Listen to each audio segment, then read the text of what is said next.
మీ మోకాల నొప్పులకు ఎటువంటి సర్జరీ లేకుండా ఎపియాన్ పెయిన్ క్లినిక్ అందిస్తున్న అత్యాధునిక చికిత్స. నమస్తే, welcome to Suman TV. Weight loss అవ్వాలి అని అనుకునే వాళ్ళు ప్రతి ఒక్కరికి మొదటగా గుర్తు వచ్చేది మందులు, లేదనంటే ఇంజెక్షన్స్, ఇంకా సోషల్ మీడియా. ఒక్క క్లిక్ తోటి మీ వెయిట్ని తగ్గించేస్తాము అని చెప్పేటువంటి యాడ్స్. బట్ వెయిట్ లాస్కి యూజ్ చేసేటువంటి ఈ మందులు కానీ లేకపోతే ఇంజెక్షన్స్ కానీ ఇవన్నీ ఎంతవరకు సేఫ్? సో మనం నార్మల్గా ఇంట్లోనే సహజ పద్ధతిలోని ఏ రకంగా మనం వెయిట్ లాస్ అవ్వడానికి ఛాన్స్ ఉంటుంది? సో డైట్ అనేది కానీ, లైఫ్ స్టైల్ కానీ ఇవన్నీ ఎంతవరకు రోల్ ప్లే చేస్తాయి? సో ఈ విషయాలన్నీ డిస్కస్ చేసేందుకు మనతో పాటు ఉన్నారు pulse balancing doctor Uma Venkatesh గారు. Hello ma'am. Hello ma'am, so weight loss, so ప్రతి ఒక్కరిలో ఇప్పుడు ఉన్నటువంటి ఆందోళన, ప్రతి ఒక్కరిలోనే ఎక్కువగా చూస్తున్నది మూడు. ఒకటి వెయిట్ గెయిన్ అయిపోవడం, బరువు, బీపీ, షుగర్స్. సో ఇవే ఎక్కువ మేజర్ కాసెస్ గా మనం చూస్తున్నాం. సో మరి ఈ వెయిట్ లాస్ కి యూజ్ చేస్తున్నటువంటి మందులు అనేది ఎంతవరకు సేఫ్ అంటారు? ఈ మెథడ్ లో అసలు వెళ్ళొచ్చా లేదా? అంటే నన్ను అడిగితే నేను న్యాచురల్ థెరపిస్ట్ని కాబట్టి నేను వెళ్ళకూడదనే చెప్తాను డెఫినెట్ గా. కానీ అది వెళ్ళేందువల్ల ఎంతంత సైడ్ ఎఫెక్ట్స్ ఉన్నాయో తర్వాత మనకు తెలుస్తూ ఉంటుంది దాని యొక్క సైడ్ ఎఫెక్ట్స్ అన్ని కూడా. అసలు యాక్చువల్గా బాడీ అనేది వెయిట్ తగ్గించుకోవడం అనేది చాలా చాలా ఈజీ. ఇప్పుడు నేనే ఒకసారి 59కి వచ్చాను. ఆ తర్వాత దాన్ని only with the pulse balancing ట్రీట్మెంట్లో నేను 50కి తీసుకొచ్చాను. నేను ఇద్దరు పిల్లలు, ఇంత ఏజ్ వచ్చినా నేను 50కి మించి పెరిగిందే లేదు. అంతే. నేను మెయింటైన్ చేయడం ఏం కాదు, బాడీని మెయింటైన్ చేసుకుంటుంది. బాడీని తయారు చేశారని అంటున్నారు. అంతే, బాడీ మేనేజ్ చేసుకుంటుంది అనమాట. నేను అన్ని తింటాను, ఏమి నాకు డైట్ అనేది నేను పెట్టుకోను. నేను స్వీట్ తినకూడదు, అలా తినకూడదు, అవన్నీ ఏమి ఉండదు అనమాట. అన్ని తినొచ్చు, ఎవరైనా అన్ని తినొచ్చు. అన్ని తింటూనే వెయిట్ లాస్ చేసుకోవచ్చు. అదే చాలా బ్యూటిఫుల్ గా ఉంటుంది. పల్స్ బ్యాలెన్సింగ్ లో మనకి పంచతత్వాలతో అయినది ఈ శరీరం. బయట 5 ఎలిమెంట్స్ ఉన్నాయి, మన బాడీలో 5 ఎలిమెంట్స్ ఉన్నాయి. బయట 5 ఎలిమెంట్స్ ఏంటి? Fire, earth, air, water, wood అంటాం బయట ఉన్న 5 ఎలిమెంట్స్. అప్పుడు బయట చూడండి, మనకి ఎక్కువగా వర్షం వచ్చింది అనుకోండి, భూమి మీద అంతా పడిపోయి మట్టి అంతా బురదలు అయిపోతాయి. ఎక్కువగా వర్షం వచ్చినప్పుడు ఏమంటే ఫైర్ కూడా, సూర్యుడు కూడా ఉండదు, మనకి ఎండ కూడా తగ్గిపోతుంది, ఫైర్ తగ్గిపోతుంది కదా. గాలి ఎక్కువగా వీసిందంటే వుడ్ ఎనర్జీ అంటే చెట్లన్నీ పడిపోతాయి. ఇలా ఒకదానికొకటి ఎప్పుడు కూడా ఇంత చెట్టు పెట్టాలి అనుకోండి, మట్టి ఉండాలి అక్కడ. మట్టి లేకుండా కొంచెమే మట్టి ఉందనుకోండి, పెడితే నిలబడదు కదా. ఏ దానికైనా 5 ఎలిమెంట్స్ ఎలా బ్యాలెన్స్డ్గా ఉండాలో మన బాడీలో కూడా అలా బ్యాలెన్స్డ్గా ఉండాలి. ఇప్పుడు మన వాటర్ ఎనర్జీ ఎక్కువైపోయింది, సో దానివల్ల మట్టి అంతా బురద అయిపోయింది. అంటే మీరు డ్రై మట్టిని ఒకసారి ఇంత ఒక 100 గ్రామ్స్ తీసుకొని వెయిట్ చేస్తే 100 గ్రామ్స్ ఉందనుకోండి, దానిలో కొంచెం నీళ్ళు పోస్తారంటే వెయిట్ చేస్తే ఇంకా వెయిట్ ఎక్కువ అయిపోతుంది. సో మన బాడీలో కూడా వాటర్ ఎనర్జీ ఇలాగా ఎర్త్ ఎనర్జీతో మిక్స్ అయిపోయినప్పుడు వెయిట్ అనేది న్యాచురల్గానే పెరిగిపోతారు జనాలు. సో ఇప్పుడు మనం ఏం చేయాలి యాక్చువల్గా అంటే బాడీ లోపల ఈ 5 ఎలిమెంట్స్ని బ్యాలెన్స్ చేయాలి. బ్యాలెన్స్ చేయడం అంటే మనం నాడీ చూసి ఒకే ఒక కాపర్ నీడిల్ ఎక్కడ కావాలో అక్కడ వేస్తాం, ఎక్కడ బ్లాక్ ఉందో అక్కడ వేస్తాం అన్నమాట. అక్కడ వేసినప్పుడు యూనివర్స్లో నుంచి ఎనర్జీని రిసీవ్ చేసుకొని అక్కడ ఫ్లష్ అవుట్ చేసి దాన్ని సరి చేస్తుంది. అంటే ఇప్పుడు మనకి బురదగా ఉన్నప్పుడు అది ఎండ వచ్చినాక ఎండిపోయి మళ్ళీ దాన్ని క్లియర్ చేయడం అన్నీ చేస్తారు కదా, అదే పద్ధతి. అలాగే ఏదైనా బాడీని కూడా అలా క్లియర్ చేసుకోవాలి. యాక్చువల్గా చెప్పాలి అంటే ఈ బాడీ ఎలా ఉత్పత్తి అయింది? మనకి ఒక స్పర్మ్ అండ్ ఓవం, మగ ఆడ కలిసినప్పుడు స్పర్మ్ అండ్ ఓవం రెండు కలిస్తేనే ఒక సెల్ ఫామ్ అయింది. ఆ ఒక్క సెల్లో ఏమున్నాయి? 5 ఎలిమెంట్స్ ఉంటాయి.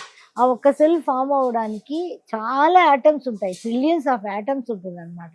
ప్రతి దాంట్లో ఒక సెల్లో కొన్ని మల్టిపుల్ మైటోకాండ్రియాస్ ఉంటాయి అన్నమాట. దీనిలో కరెక్ట్గా ఒక్కొక్క సెల్లులోని ఈ మైటోకాండ్రియాలో ఎనర్జీ ద్వారా కుక్ చేసి ఎనర్జీని బయటికి పంపించాలి. అలా ప్రాసెస్ కంటిన్యూగా జరుగుతూ ఉంటే మన బాడీలో వెయిట్ పెరగరు, అనారోగ్యం రాదు. వచ్చినా కూడా అవి తగ్గిపోతాయి. మనకి ఎందువల్ల వస్తుంది? ఈ ఒక స్పర్మ్ ఓవం వల్ల వచ్చిన ఒక సెల్ ఏంటి? ఫస్ట్లో ఏముంది? దానికి ఒక అవేర్నెస్ ఉంది, కాన్షియస్నెస్ ఉంది, ఎనర్జీ ఉంది. ఈ 3 ఉంటేనే ఒక సెల్ ఉత్పత్తి అయింది అక్కడ.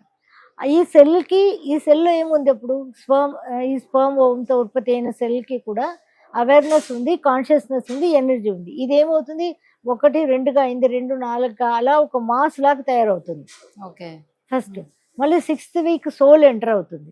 సోల్ ఎంటర్ అయినాక మనకి నువ్వు ఇది లివర్గా ఫామ్ అవ్వు, నువ్వు కిడ్నీగా ఫామ్ అవ్వు అని ఆ సెల్స్ ని అవి డివైడ్ చేసుకుంటాయి. ఆర్గన్స్ అవి డివైడ్ చేసుకుంటాయి. ఇప్పుడు మన ఇంట్లో కూడా నలుగురు ఉన్నామంటే నువ్వు ఈ పని చేయి, ఆ పని చేయి, ఒక్కొక్కరు చేసుకున్నట్టుగా బాడీలో అవన్నీ కూడా బాడీని కట్టేదే మన సోల్ అనమాట, కట్టేస్తుంది అనమాట. ఇది స్పిరిచువల్ వచ్చేస్తుంది.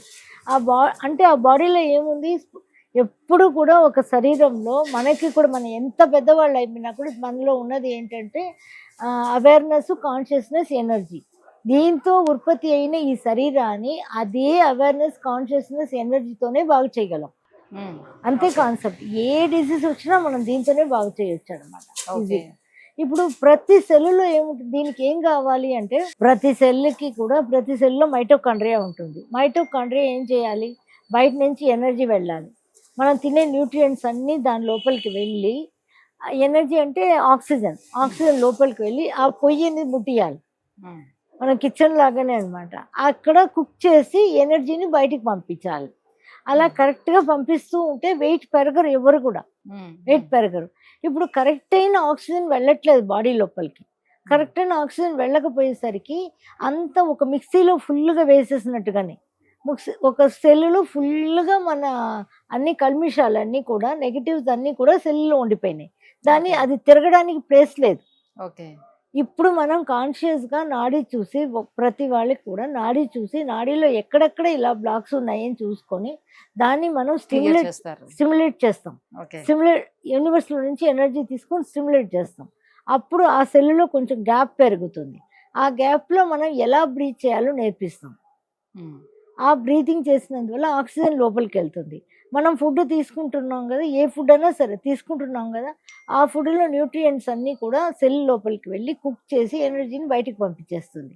ఇప్పుడు ఆల్రెడీ ఉన్న సెల్స్లో కూడా ఈ ఆక్సిజన్ వెళ్ళంగానే అవన్నీ కూడా ఎనర్జీగా ఫామ్ అయ్యి బయటకు వచ్చేస్తాయి. అప్పుడు సెల్ ఎంటీ అవుతుంది. ఎంటీ అంటే దానికి కావాల్సిన ఎనర్జీతో ఉంటుందన్నమాట. అది అనవసరమైనవన్నీ కూడా ఆల్రెడీ పూడిపోయి ఉంది కదా, మిక్సీలో ఫుల్గా వేసేసినట్టుగా అవన్నీ బయటకు వచ్చేస్తాయి. అవన్నీ బయటకు వచ్చేస్తున్నాయంటే ఆటోమేటిక్గా ఆ సెల్స్ కూడా ఇలా షింక్ అయినట్టుగా బాడీ కూడా ఇలా షింక్ అవుతుంది. అంతే. ఏ ఫుడ్ తింటున్నాం అనేది ఇంపార్టెంట్ కాదు, ఎప్పుడు తింటున్నాం, ఎలా తింటున్నాం అనేది ఇంపార్టెంట్ అనమాట. మార్నింగ్ 7 to 7:30కి ఏదైనా అన్కుక్డ్ ఒక 4 బాదం కానీ, పిస్తా కానీ ఏదైనా ఒకటి అన్కుక్డ్ ఫ్యాట్ ఐటమ్స్ తీసుకోవాలి మార్నింగ్ 7 to 7:30. లేదు నేను ఫ్రూట్స్ అన్నీ కూడా అప్పుడే తింటానంటే 7 o'clock కల్లా తినేయచ్చు, మీ ఇష్టం. 7:30 to 11 వరకు ఏం తినకూడదు. అది ఒక్కటే అందరూ పాటించాలి. 7:30 to 11 వరకు ఏం తినకూడదు, గ్యాప్ పెట్టాలి. 11 నుంచి మళ్ళీ కూడా అన్కుక్డ్ అనే తినొచ్చు, మీకు ఇష్టమైతే కుక్డ్ అనే తినొచ్చు, ఏదైనా తినొచ్చు. మళ్ళీ మధ్యాహ్నం ప్రోటీన్ ఐటమ్స్ తినొచ్చు, ప్రోటీన్ ఫుడ్తో తినొచ్చు. నైట్ ఫైబర్ ఫుడ్లు మనకు నచ్చినవే తినొచ్చు. నైట్ కూడా ఎప్పుడు డిన్నర్ 7 లోపల ఫినిష్ చేయాలన్నమాట. అంతే సూర్య అస్తమించినాక తినకూడదు అనేది అలాగే ఉంటుంది. ఇంకా 6 అంటే సూర్యోదయానికి తినాలి, సూర్యాస్తమయం లోపే క్లోజ్ చేసుకోవాలి. అంటే ఏదైనా సూర్యుడు ఉన్నప్పుడే చెయ్యాలి.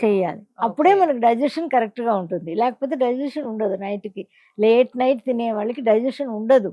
అది అట్టట్టే ఫ్యాట్ గా ఉండిపోతుంది. కంపల్సరీ మనం చేయాల్సింది ఇంతే అనమాట. 7 కల్లా మనం ఫినిష్ చేసేయాలి.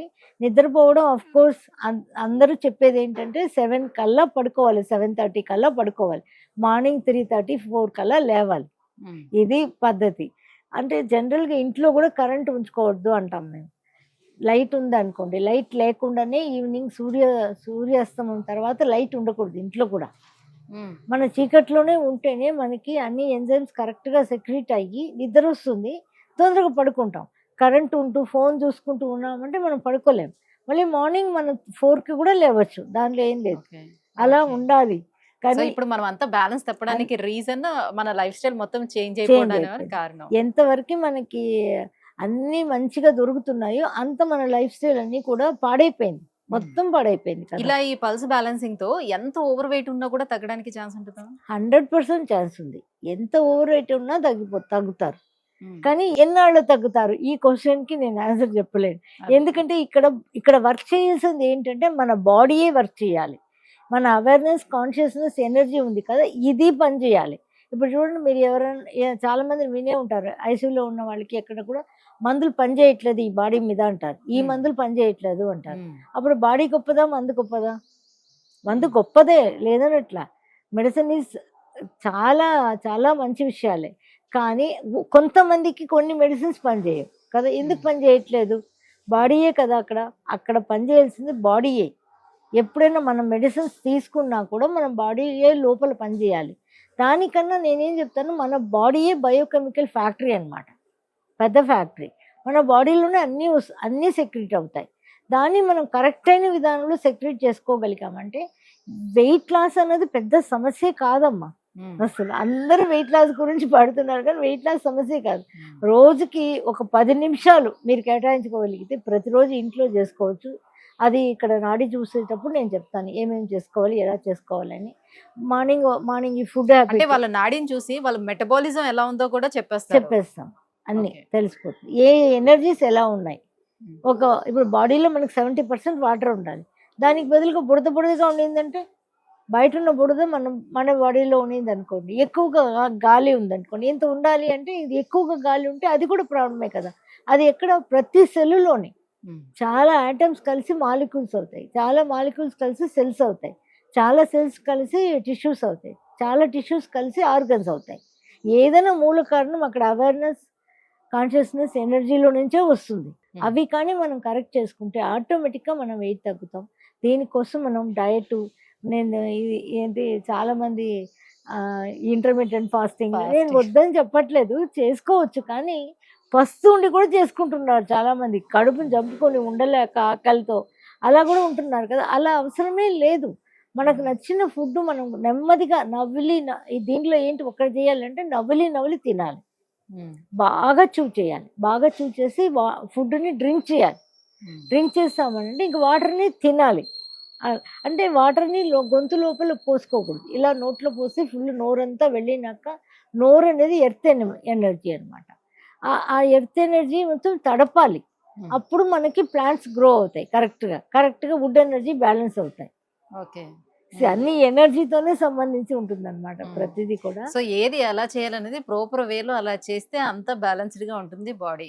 సో మనం ఏది ఒక్కటి కూడా అలా ప్రాపర్ గా వెళ్ళట్లేదు కాబట్టి ఇలా తయారైంది. మనం తినడం ఎప్పుడు తింటున్నాం, ఎప్పుడు లేస్తున్నాం. 7:30 to 11 తినకూడదు అన్నాను, డెఫినెట్ గా 9:30, 10కి టిఫిన్ తింటాం కదా. మరి ఆ టైంలో యూనివర్సల్ ఎనర్జీ స్ప్లీన్కి వెళ్తూ ఉంటుంది, స్ప్లీన్ ఆ ఎనర్జీని సేవ్ చేయాలి.